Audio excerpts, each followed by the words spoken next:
कांग्रेस के रुकने पार्लियामेंट और साबिक सदर राहुल गांधी ने मंगल के रोज ब्राउन यूनिवर्सिटी के प्रोफेसर आशुतोष वार्ष्णेय से खुसूसी गुफ्तगू की। इस दौरान इन्होंने मरकज की मोदी हुकूमत पर कई मामलों में तनकीद की और कांग्रेस में दाखिली जमहूरियत के मामले पर भी खुलकर अपनी राय पेश की। राहुल गांधी ने बीजेपी पर अपने अरकान पार्लियामेंट को ओपन डिस्कशन से रोकने और अपनी राय उन पर थोपने का इल्जाम लगाया, तो वहीं मोदी हुकूमत पर अदलिया और मीडिया जैसे इदारों को कमजोर करने का भी इल्जाम आयद किया। इन्होंने कहा कि पार्लियामेंट में उनका माइक बंद कर दिया गया और उनके खिताब को टेलीविजन पर भी नहीं दिखाया गया।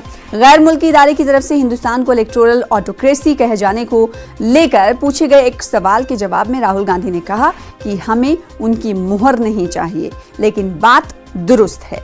हालात इससे भी बदतर हैं। 2019 लोकसभा इंतखाबात की शिकस्त पर राहुल ने कहा कि शुमाली हिंदुस्तान में जबरदस्त पोलराइजेशन हुआ, बीजेपी ने खूब पैसा बहाया और फेसबुक तो उनके कंट्रोल में है।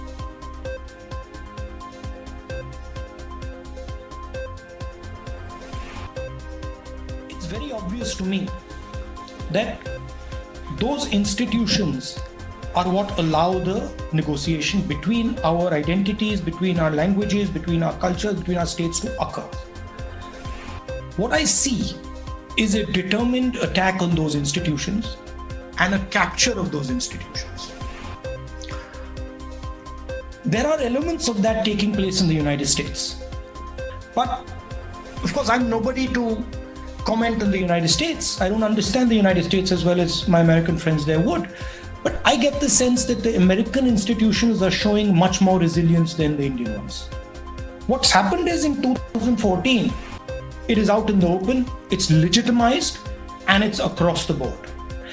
And to me, that's why it's an attack on India. My mic is switched off in Parliament. In the middle of, while I'm giving a speech, it's switched off. That the TV is showing what is going on in Parliament. The TV doesn't show what's going on in Parliament. BJP MPs cannot have an open discussion in Parliament. They tell me that. They're like, हमें तो बस बता दिया जाता है क्या बोलना है.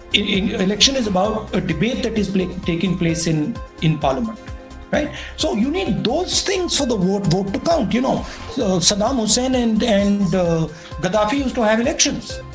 They used to win them. They were actually voting. It wasn't that they weren't voting, but there was no institutional framework to protect that vote. So to me, India's going of victimization of the vote. I mean, there's no reason Saddam Hussein wanted victimization of the vote. I mean, there's no reason Saddam Hussein needed the vote. But like, okay, let's do it. You know, let's just do it. Why not?